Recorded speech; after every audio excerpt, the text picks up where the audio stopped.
to engage this text not only for what it teaches us in terms of its content, but also how we make sense of it in this moment. So the plan will be to engage Dr. Sanders a bit in his own journey and his reasons for thinking about the frame for this chapter in the book. And we're looking specifically at the second chapter that he contributed to the resource that is entitled, How Did We Get Here? I almost started playing the theme song as an opening. Nobody's supposed to be here for our conversation today. But we'll be looking at that. And I want to look at the three big themes that he proffers in that chapter: violent control over worship and wonder, idolatrous instruction over faithful community, and lethal insecurity over vulnerable dialogue. But then we'll open up the conversation for people to ask questions and offer input on any aspect of that chapter. And if there's time, also any aspect of the resource, the larger resource itself. So with that in mind, I want to welcome Ben, and thank you again for being a part of this conversation. Could you tell us a bit about how your personal journey informed your writing of this chapter for this resource, and how or why it is that you chose the prism of history to engage in a theological reflection on race for this resource?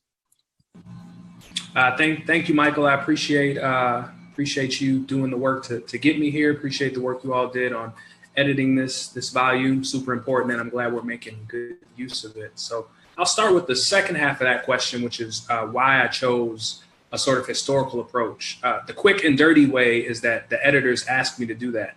I was invited to contribute a kind of historical reflection. I'm not a historian by training. I'm a theologian and a Christian ethicist, and so those are typically how I work, and I think some of that comes out through the piece. So I was invited to do a historical take, but also the more involved sort of response to why a historical take is because it's vital to understanding how we got here. I mean, this is always the case. I often say that race in America is one of the only things we treat in a way that in such a way that if we stop talking about it, it will get better. We wouldn't do that with addiction. We wouldn't do that with any sickness. We wouldn't do that with almost anything else. And so I was excited to be invited to do this through a historical lens for that reason. I think it's always important that we tell stories about how we come to find ourselves inside of this project, inside of this way of being called race. And I think history is one way to do that. On the personal level, which was the first part of the question, if I'm hearing that right, when I sat down to write the piece, I didn't have a clear sense of what I wanted to do. The three sort of distinctions that I use in the chapter were not something that I spent a whole bunch of time thinking on. I really treated this as an opportunity to write a reflection piece. And so what I've been involved in Denver and in St. Louis is thinking very critically about the possibility of the beloved community and what it would mean to bring that about. And one of the things that I'm constantly wrestling with is, I guess one way to say it is to try to figure out how to imagine beloved community in a country where separation and violent separation is such a deep part of how we've been. We've seen some of that in St. Louis over the past couple of days with folks encountering the police and the violence that has come out of that. And so how do we imagine community? How do we talk about we and here, this space that we claim to be in or want to be in together in light of this tradition of violent separation? And so the scare quotes around we and here, which of course in the chapter I used to draw attention to what it is that we're referring to, really grew out of my own personal wrestling with trying to cling to this hope for a beloved community while also being able to stare the ugly history of racism, especially in America, squarely in the face. And so that's how I ended up taking that historical approach and using those concepts to do it.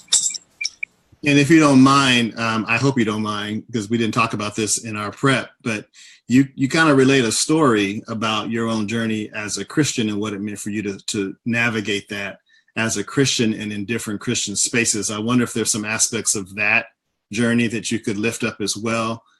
Given that in many ways, I think that there's a lot about that context that's not dissimilar to the context that we in the Alliance find ourselves living. Yeah, thank you for giving me the opportunity to reflect on that. The quick and dirty of it is I grew up in Evanston, Illinois. It's a northern suburb of Chicago. I grew up there from 0 to 18, graduated from Evanston Township High School. And I was raised predominantly by beautiful Black women.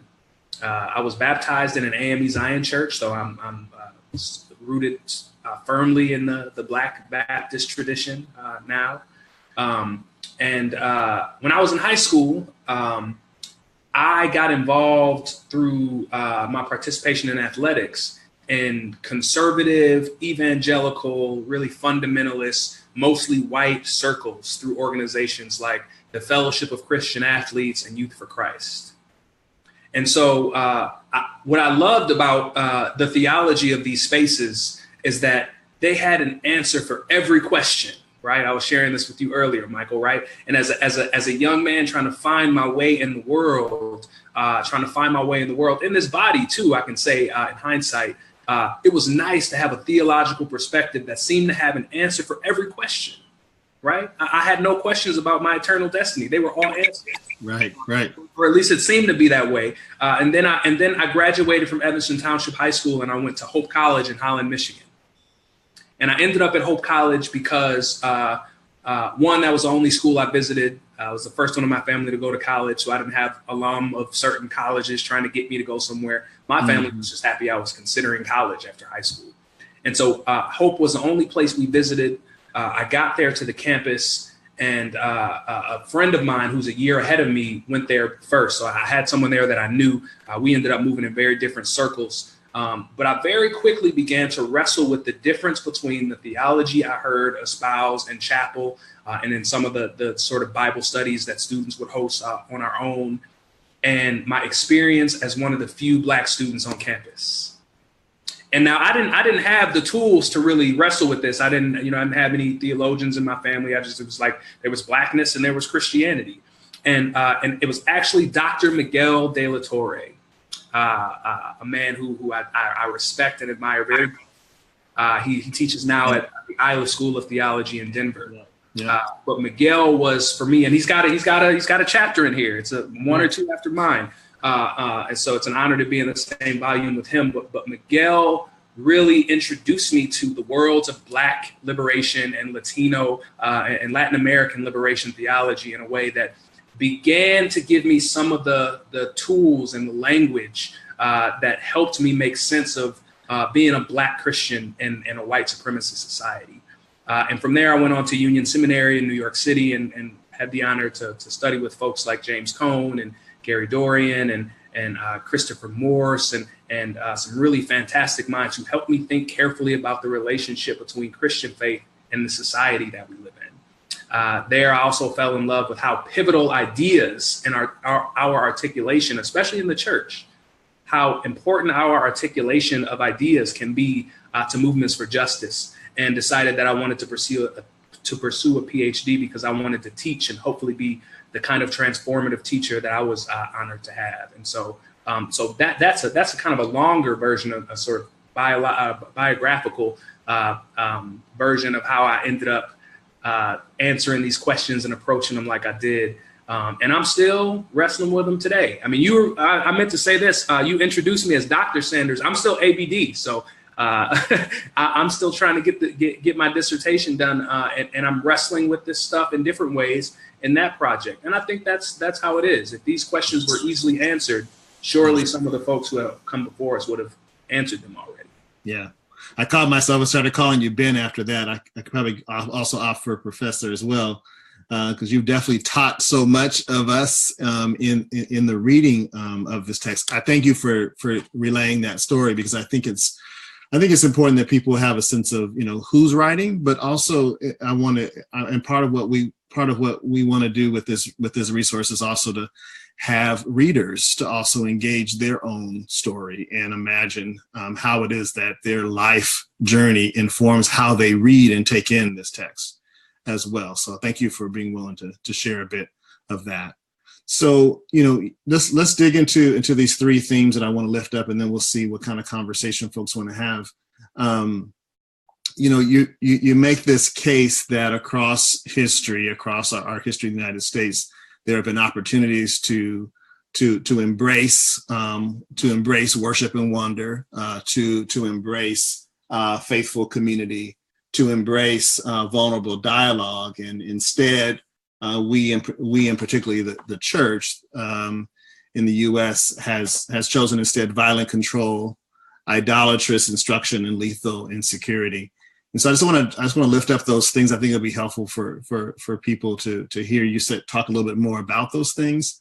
But I thought we might have you just read a couple of paragraphs that are kind of introducing those three concepts. And so firstly, under the violent control piece, I wonder if you might take a look at page 13, paragraph 3, and if we could just listen to you read that to us, and then tell us a bit about more about what you were trying to communicate there, and if you have any contemporary reflections on the other side of this. Well, not even before it was published. It seemed like the world changed. So if you have some new thinking that informs that. So just to make sure I'm reading the right paragraph, this is the paragraph that begins a second contemporary example. Is that right? Well, I wrote down notes for myself so I wouldn't forget it. No, it should say, in light of this world-changing discovery. Okay. Page 15? 15, okay. That's it. Got it. In light of this world-changing discovery and its subsequent crisis, Columbus and the church he represented had a choice. On one hand, the newly found expansiveness of the world's land and people could have moved them to worship and wonder. That which was previously unknown could have been treated as evidence of God's limitless greatness. Columbus and company might have joined the psalmist in proclaiming, "Great is our Lord and abundant in power. His understanding is beyond measure." Unfortunately, history shows that instead of worship and wonder, what followed Columbus's discovery were centuries of violently asserting control over the lands and people of the New World. Moreover, because this violence was justified in the name of God, brutal colonialism became synonymous with mission and evangelism. And so this is it's really humbling to sort of read that out loud, and because the first thing that comes to mind, one, is how deeply ensconced the church remains in thinking of itself as the entity that possesses, that owns the truth. Mm-hmm. The church as the site of where truth is owned, where it is possessed. It is the property of Christians, as opposed to being owned by the truth. The church in the modern world has been obsessed with being the community that has all of the answers, ready to dispense at all times, as opposed to thinking of itself as the community. I often tell my students that the church is at its best when it conducts itself as the community that knows we do not know. And it is in our not knowing that we're called together by the grace of God. Wow. But we know that in the modern world, the way the church has related to truth has functioned very differently. The church has been, and we mentioned Dr. Jennings earlier when you and I were talking, but I think Willie Jennings' book, The Christian Imagination, Theology and the Origins of Grace, is one of the best treatments I've seen on this, at least from a theological perspective, to really try to unpack the way Christian colonial practices continue to form how we think and relate to the world.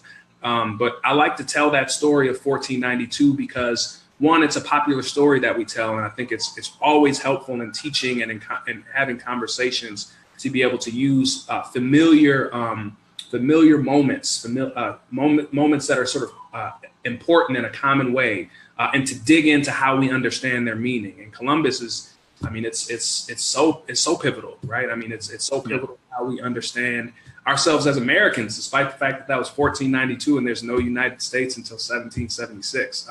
But Columbus remains this pivotal symbol. And so I like to imagine sometimes what it would have been like if those folks who came had reacted in a different way to discovering something new. And I think that that the violence and the tragedy that has come out of the discovery of the so-called New World can be used as a symbol for contemporary Christians to relate ourselves differently to strangers, as we face the specter of President Trump still trying to dig his heels in on this wall at the border, to how we relate to strangers, to how we relate to folks of other faiths, and to how we relate to God in that way, remaining open to the mystery. And so that's some of what I was trying to get at in this paragraph, some of what I was trying to make sense of. Beautiful. Thank you. Let's keep going, and let's see if the review of these three themes generates some more thinking for folks that have joined in. So let's look at the next theme, which is the idolatrous instruction over faithful community peace. And I want to look at page 16, that last paragraph that begins with just think about what happens. So could you start there and then say a little bit more about what you were trying to say and some contemporary thinking about it now? Sure. Just think about what happens to the social and religious identities of individual Christians who come to think of themselves as the rightful owners of human beings. Think about what happens to churches made up of persons who accept this mode of religious identity as either acceptable or as merely objectionable. Think about how this notion of identity must form the worship life of the church. Consider what sermons, Bible study, Christian education, evangelism, and outreach must have been like for those who believe themselves to be capable of owning human beings.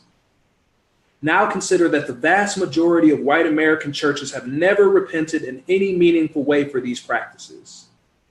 The social, religious, and or spiritual, in this age of spiritual, not religious, so I was keeping that in mind. The social, religious, and or spiritual identities of we who are here is rooted in this tradition of choosing idolatrous instruction over faithful community. Mm-hmm. So this is, all of these are related, right? I mean, much of what I'm trying to do is get at three different aspects of juxtaposing a kind of white supremacist colonial version of Christianity that's obsessed with, that's obsessed with control, that's obsessed with, imagining itself as, again, being the owners of truth, with a different kind of Christianity, a Christianity that's certainly indebted to my deep appreciation for liberationist theologians and folks who think about Christianity in that way. But more specifically around this chapter, around this paragraph, rather, one of the things that comes immediately to mind, and again, all these things are connected, but is the difference between witnessing and winning. The difference between witnessing and winning. And one of the things that I think the modern colonial church has been obsessed with is winning. And it's so interesting, right? You and I, Michael, were just reflecting on the fact that I wrote this before the election. And we may talk a little bit about that later. We'll see if we can get to it. But, that now President Trump could really build his campaign on this sort of obsession with winning, right? He kept saying, we're going to win. We're going to win so much. We're going to win till we can't take it anymore. And I think about if we juxtapose that sort of obsession with winning with the high number of white evangelical, especially white evangelical Christians who came out and voted in high numbers to support Donald Trump, right? It's right there for us to see. We've got this obsession with winning, and these Christians who somehow find that not only acceptable or maybe at its worst they see it as objectionable. Many see it as compatible, right? Because again, colonial Christianity sees itself as the source from which all things should flow, so that's some of what I was wrestling with there, right? The difference between witnessing and winning. So we have this obsession with winning, and I think that. Here's a personal anecdote. We were out at the Justice Center in St. Louis last night, protesting on behalf of some of the 100-odd folks who were arrested in protests over the weekend. And we were reciting this popular this chant that has sort of been resurrected around how the chant. Part of the chant is "It is our duty to win." Right. It's our duty. Right. That's right. And so it is our duty to win. And I think that even as we chant that, it's so important that we're careful with what we mean by that. Right. Because if we're actually committed to helping those who are oppressed in a society, if we either have to keep in mind that if and when we find ourselves in the position of winners, it's then our Christian duty to find the new losers. Right? I mean, the kingdom of God, the beloved community, is about there being none, right? About everything being leveled out. But until we get there, as long as there are oppressed people, we Christians have folks that we're called to stand with, right? That's right. So it was funny. We were out there chanting last night, and my dean, Deb Krause, academic dean here at Eden Seminary, out there with the movement.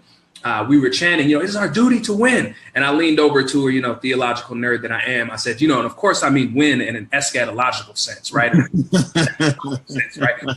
and it was funny and we laughed. But I think it's important, right? That we never, as Christians who claim to stand on the side of justice, confuse our deep, passionate action, our deep, passionate convictions. We never make the mistake of claiming that our actions and our convictions are synonymous with God's. Yeah. Because then we become like colonial Christians on the flip side. So some of what I'm getting at here in this paragraph is how do we maintain our convictions without slipping into the idolatrous trap of thinking that our convictions are God's convictions. That's a dangerous slope because some folks think that slips towards inactivity. That's not my take on it. But witnessing is what I think the Christian life is about. Even when we lose in history, so to speak, right? Even when we lose. Yeah, go ahead. Say more on witnessing. What do you mean by witnessing? Yeah, I think when I think of witnessing, I think of, and I can't help but do this because I'm Baptist. I think immediately of the symbol of the cross, and that the cross is a lot of twisted things have to happen to the cross for that to become a sign of victory without the defeat that precedes it. Right. Dr. James Cone has been, he's hit the nail on the head in this, and his most recent book, The Cross and the Lynching Tree, right? That in America, the cross has really been stripped of its scandalous nature. We've forgotten that it's not just a religious symbol. It was a tool of execution. But because the community that followed Jesus didn't allow that symbol to speak the last word, because despair and death didn't have the last word, Jesus's life, even in death, even out of death, becomes a symbol of witnessing. Right. I think we have other examples of this. The most popular in African-American history is probably Martin Luther King Jr. But, any number of freedom fighters, including the folks named and unnamed who have been killed by police recently. The fact that their lives, even in death, give rise to resistance. That's witnessing. Yeah. That's witnessing, where witnessing is not about creating little versions of me in the sort of colonial Christianity sense, but witnessing is actually about bearing witness to the hope that is in us. Why are we hopeful even as this is happening to us? And so I think the difference between witnessing, it's a tension thing. I've got to hold these things in tension all the time. But I think that it's important to keep in mind that there is a difference between witnessing and winning. Really, really helpful. And you said all three of these notions are tied together, and that's really clear here because you pivot right after this paragraph that you read into the next point, and sort of what you kind of use our experience of Trayvon Martin's death as a hinge to try to move to that space. And I thought it was really important that this chapter, which is an anchoring chapter of this resource, named our lived experience of Trayvon Martin's tragic death and the injustice of the verdict in the trial of his killer, because in many ways this book would not even exist had not the Alliance struggled with how to respond to Trayvon's death. The racial justice community was founded the same year that he was killed, out of our wrestling with what's our faithful witness, right, in response to this. And our language up to that point could not accommodate us. We could not figure out how to have that conversation. So I just want to appreciate that, and appreciate even your comments around language, because we didn't have language, and now we seem to have more language to try to think these things through, and more opportunities to actually interrogate the language that we have used, including notions of winning. So I wonder if you would just read one more paragraph. So this would be paragraph 4 on page 17. It is true that whenever. So you're talking about lethal insecurity over vulnerable dialogue. Sure. It is true that whenever we open ourselves up to dialogue, there is never any guarantee that we will be safe. But the practices of vulnerable dialogue is the only true counter to lethal insecurity. George Zimmerman's strange and lethal actions represent a long tradition of we protecting here at the expense of non-white bodies. The act of killing non-white bodies is in fact a ritual in the tradition of we who reside here. The purpose of this ritual killing is to feed an insatiable desire for security. And this insatiable desire results from the twisted processes we have used to establish here. And so this is again, right, really trying to think about how Christianity has been taken hostage by the logic of white supremacy. Trying to think about how Jesus, the one who was for all, the one who spent time with all kinds of folks, put himself in all kinds of situations that if we read scripture well, were not necessarily the safest situations. He's moving among all kinds of crowds. Anything could happen to Jesus. Mm-hmm. So committed to being with folks, to having, Jesus seems to understand, and the incarnation, right? God sending Christ to us seems to be a symbol of the fact that it's only in that exchange, it's only in that dialogue, it's only in that that we can truly witness, and that we can truly resist this really idol of security. Again, I think this is another thing that's really bubbling up around Trump's presidency, right? We haven't even touched on Charlottesville. There's so much stuff that has happened, right? Since I wrote this piece, and since y'all got to work on pulling the book together, there's so many different ways we could go with this. But this obsession that the best thing for America to do, to be consistent with the values of we the people, is to build stronger borders, to keep more people out. I know that one of the things I try to resist is making straw people of positions that I disagree with.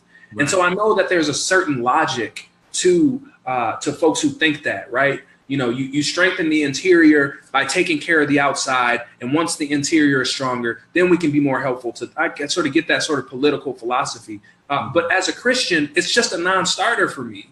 Right. It's just a non-starter for me because it roots the value of our existence in our ability to protect ourselves and keep ourselves safe. But I've got some realists in me, so I understand that part of that is what we need to do, especially as people of color, right? Walking around, especially these days in St. Louis, there are some real encounters that I have with a lack of security. But at the same time, I try to remember prayerfully, day in and day out, meditatively, that ultimately, as a Christian, my ultimate source of security in this world, in this white supremacist society, is God. Yeah. And who knows that God is our deepest, strongest, most reliable source of safety, better than folks who call on God because they don't have the resources of a military. They don't have the same relationship to police officers as privileged folk in the suburbs might have, right? Mm-hmm. And so there's something about an obsession with creating our own security that just pulls us away from a deeper relationship with the one who has who was sent into the world to be with and for the world. And as Christians, we've got to really start to feel how contradictory a lot of the nationalist sentiment that is sort of retaking or at least reemerging in the country, how contradictory that is to what the gospel is about. Mm-hmm. Yeah. I was talking with a friend this week just about the notion of security and the wall, but then what is the experience of people who have experienced the United States breaching all kinds of walls to occupy space that is not quote unquote ours, is not here, and so yeah, it's a huge piece. I want to move to some of the questions that people are offering. I think here in the chat box, so you probably can see some of them in the chat box. Toya posted a question. I'm not sure if it's hers or one that's coming from the audience or Facebook, but the question is, how have Christian colonial practices been adopted into and embraced by the African American Christian experience? And how can the Black church begin to heal from those harmful practices? I think that's a really great question. Part of what I was thinking about, when you were reading that second paragraph about idolatrous instruction, you were talking about the church repenting.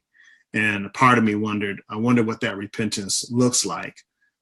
Because, many of our traditions do have, they can point to a statement and they can point to a date when they offer the formal apology. And the Alliance has its own journey with that as well, and we've sought to then make good on that by doing a number of things, including this resource. But I'm curious, like what does that look like? And as a product of the Black church, to own and to come to grips with how we are also implicated in this story, in this dynamic, and what healing looks like. Would be really helpful to hear some thoughts from you on. I was looking in the chat box, but I couldn't find the name of the person who asked the question. What was the name? Toya Richards posted it. Toya Richards staff. Yeah. Thank you. That was a question. Yeah, that was Toya's question. Okay. Okay. Thank you, Toya, for that question. It's a really important question, and it how to get to it. So here's one of the things I like to here's one of the kind of stories I like to return to when thinking about how the Black church has internalized colonial Christianity, because I don't think that there's any question that it has. Mm-hmm. So Martin Luther King Martin Luther King Jr. at the end of his life is with Harry Belafonte somewhere, and they're having a conversation, and Martin apparently looks like he's not okay, and Harry Belafonte says, what's going on? And Martin Luther King Jr. responds, "I fear I may have integrated my people into a burning house." Mm. Mm. And so there, security and control and power, these are very enticing things. Mm-hmm. And much of the Black struggle for freedom in America has been simply about wanting to be treated as human beings. And what better evidence of the fact that we are human beings than that you can find this stuff in our churches too. That's right. Now, historically, I think that there are a lot of important factors to take into account when looking over how the African American church, how the teachings of the African American church began to shift in significant ways. If we remember that the African American church, that the Black church in the United States, and I make a distinction between Black and African American that I won't get too deep into here just for the sake of time, but remembering that the Black church is born in slavery, mm-hmm. and that much of what we have from the earliest phases of the Black church are reflective of a people who are their fundamental question day in and day out is about how to understand the ultimate, how to understand God, how to understand teachings about Jesus in light of bondage. Mm-hmm. Now, over time, through lots of twists and turns, as African-American denominational churches are established, and especially as some of these churches begin to find themselves in urban centers, where, and this is just some sort of irony that I think we have to sort of hold in place as we think about these questions, where on the one hand, they are often the only institution that Black folk have that they own and control. And they're trying to bear faithful witness. So you're trying to keep these institutions alive on the one hand, and you're trying to bear faithful witness to the one who gave his life as his mode of faithful witness. So this is where it gets messy. This is where it gets messy. And so I think that it's undeniable that the African American church has internalized a lot of colonial Christianity. I think you see it in the Black churches, what is too often a very deep commitment to sexism and homophobia. I think those are some of the very clear ways that is represented. And I think that because of Black history, because of the undeniable history of Black people in this country, we're still not too far away from having that history, from having those experiences as resources. But I think it's absolutely undeniable. And when I say resources, I mean as resources for remembering what the church is supposed to be about, right? That we become more concerned with caring for those who have no one to care for them, with caring for those who go to these awful schools. We're locked into these awful schools, right? As I sit here in St. Louis, that has a terrible history of segregation and failed attempts at busing, and still underfunded schools where most of the folks who go there are people of color, right? I think that there's still time for the church to remember the history, to recall the faith of those who have made it possible for us to be where we are, and to transform the church that way. But there are a lot of Black churches that are very far gone now. They're very far gone in terms of being committed to this colonial Christianity. And so I tend to use whiteness and Blackness as and this chapter is a reflection of the fact that, there's language is a very sort of it's a humbling mode of expression. I think that there are things that you can't do with language that you can do with, say, music, for example. Right. But language is always limited, and so I use Black and white because we live in a society where folks will know what it is I'm referring to, at least the realities that I'm referring to. But I think Toya's question is spot on and important. It's not as if there aren't Black churches that have fallen prey to this and internalized white colonial Christianity. Well, I mean, it's the broth we're in. It's the broth we live and move in. So we're definitely start to smell like it, and sometimes even taste like it. And that's real. And when notions of success and winning, permeate, the entire Christian community, we all then have to reckon with that, with that reality. Paula Dempsey from the Alliance staff also posted a comment. She talked about having just returned from a visit with leaders of the church in the Middle East. And she says that these choices that you and I are talking about right now are confronting Christians and other people of faith and no faith in that region of the world today. She says the choices between violent control over worship and wonder, the idolatrous instruction over a faithful community, and lethal insecurity over vulnerable dialogue. She says the fear of insecurity in the world today is driving one race, ethnicity, or religion to force another race, ethnicity, or religion to live with little security by restricting freedoms and movement. Wonder if you have any thoughts about that. I feel like there are examples of that here at home since the election, in terms of the Muslim ban, in terms of the wall, in terms of DACA. I mean, you just go on and on and on. You have thoughts about sort of the global implications of this conversation? Yeah, it's a deeply modern and in some sense a deeply human thing. Right. I mean, it's one of the reasons that the life of Jesus as an example is so revolutionary, because we're invited to a form of discipleship that's very we would call it countercultural. It really is about not buying into the ways of the world. It really is about caring for the least, even when it means putting yourself at risk. And so I think that you can see it all over the globe. There's a growing obsession with borders all over the globe, right? We of course have the pain of the violence in the Middle East, and the oppression that particularly the oppression that Palestinians have been dealing with there in the Middle East for so long. And then we also have now North Korea firing missiles all over the place, trying to garner certain kinds of attention. And then you have President Trump this morning at the UN saying that, if it came to it, he's ready to, I don't remember what the exact word he was, but something like utterly destroy North Korea, right? All over the place. We have proof that being obsessed with protecting these borders, there's a tightly bound relationship to that and the violence we resort to protect it, right?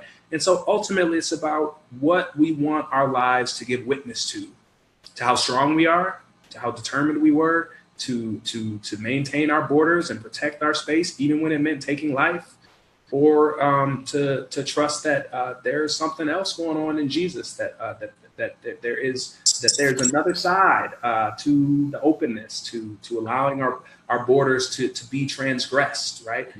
To entering into spaces that seem strange and new to us, and that God is there too. Even as we reconstitute our understanding of what is ours and what is theirs. Right. That's right. And I think, one of the beautiful things out here in St. Louis, if I can, has been over the last couple of days in light of the Jason Stockley verdict, has been how diverse the crowds of protesters have been in a city, again, it's got this deep, rich history of segregation, violently enforced and bolstered by economic decisions and economic structures in the city, to see so many different people in the streets and to watch the media struggle to mischaracterize folks in ways that seem to go against their own stereotypes. So you've got elderly white women in the streets getting trampled by the police, right? And then you have the chief of police who's going to try to resort to calling all the protesters criminals, right? And I mean, it's just the thing begins to fall apart as those borders between us get malleable, right? And we begin to put down ideas of supremacy and pick up ideas of unity and faith and what can be if we open ourselves up. And so that's some of what I think. Yeah, and it's the borders, as you were just saying, it's the borders of both the we and the here. Right? So like the borders of who we are, are being transgressed in what you see on the street. That's right. And the borders of what here is, even whose streets, our streets. That's right. And you heard about that getting appropriated by the police. I mean, whose streets, our streets, right? It's a chant. For those of you who don't know, that's here in St. Louis. There's a fantastic documentary, by the way, that's been done on Ferguson called Whose Streets. If you all haven't seen it, I'd encourage you to check it out. But the police the other night, as they were arresting people, were chanting, "Whose streets, our streets." And so it's just baffling. But speaking of what you were just saying, Michael, about we and here, I'm meant to problematize the ways in which we and here tend to function as if we actually does include all of us in the same way. And here actually does presume that we all inhabit this space in the same way. But I also wanted those terms to quickly become malleable, and for even the borders of the scare quotes around we and here to start to invite us to beg questions about, well, what is he talking about? Right? It's purposefully sort of open that way. It's I think theological reflection is much better when it's more like poetry than it is sort of like, law or science, right? When it just sort of flows and invites us to think deeply. And so I wanted as you say, even the borders of we and here to be sort of continually malleable, even in the piece, because that is, I have firm convictions about what we ought to be doing. And, where I live, for example, in St. Louis, and about what justice is and what injustice is. But even I have to constantly remind myself that my ideas about justice are not God's. And if I'm not careful, I really can become the kind of we that's rooted in all of these concepts that perpetuate colonial Christianity. So it's a constant, paradox, dialectic, if you will, right? Tension. Yeah. So you're calling us in this chapter to worship and wonder, to faithful community or faithful witness, and to vulnerable dialogue. And I just want to note one more question in the chat box that's about this vulnerable dialogue. And Toya again asks a question here. She says, what are the ways non-whites can protect themselves emotionally and psychologically when engaging in vulnerable dialogue? Mm-hmm. Mm-hmm. The liberationist in me wants to remind Toya that ultimately, the liberation of oppressed people is not dependent upon the structures changing. It's dependent upon us finding radical ways to love ourselves regardless of what's happening, right? Womanist theologians and ethicists have, with their insistence on self-love regardless, have been super powerful in how they have interpreted the radicality of Black self-love and the things that it can do. But I think that we got to take care of ourselves first. I'm with Malcolm on this. We ain't got no business out there teaching people who even if they need to learn, if we're not okay. We're not okay, because that self-love, it goes back to the greatest commandment: love your neighbor as yourself. And so we as people of color, we as minorities and oppressed people in general, we've got to remember the importance of taking care of ourselves. I moved here to St. Louis 2 years and some change ago now. And, you got to remember, St. Louis has been at it in terms of organizing and resisting this police state since Michael Brown was shot. Yeah. Like, continually, yes. Barely breaks. Yes. And so a lot of folks have gotten burned out, and there's now some really important reflection being done on the importance of people of color having intentional spaces to take care of themselves. Because I don't care how passionate you are, you can't resist if your heart and your soul and your mind aren't okay. You can't resist well, I should say. You can't resist in a holy sense if your heart and your soul and your mind haven't been taken care of. So we always have to err on the side of self-care and of communal care. And I think, really the onus is on a lot of our, especially our, I'm thinking about St. Louis, our privileged sisters and brothers, our white sisters and brothers, to really start using that privilege in some ways that make you comfortable, right? You really want to know what it's like. Please come and feel what it's like to never know what the police might do to you. And it's just been something else to watch, certain whites who have come out in St. Louis recently begin to experience some of that and see it and to hear folks talking about it. It's a kind of invitation to discipleship, isn't it? A kind of invitation to learning what it means to follow Jesus outside of this colonial lens where we're always safe and we're always in control, and within the context where your very existence is defined by the probability of something happening to you. And so you trust in God anyway. But to Toya's question, we got to take care of ourselves first and foremost. That's right. That's a great frame to discipleship, to talk about this journey. And self-care, I hear it loud and clear. Cody, one of the editors, is reminding us that in the resource, there are 2 beautiful chapters by our sisters, Malou Fairley and Melissa Bartholomew, where they wrestle with how to take care of themselves, love themselves, in context, where these conversations can be, pretty vulnerable.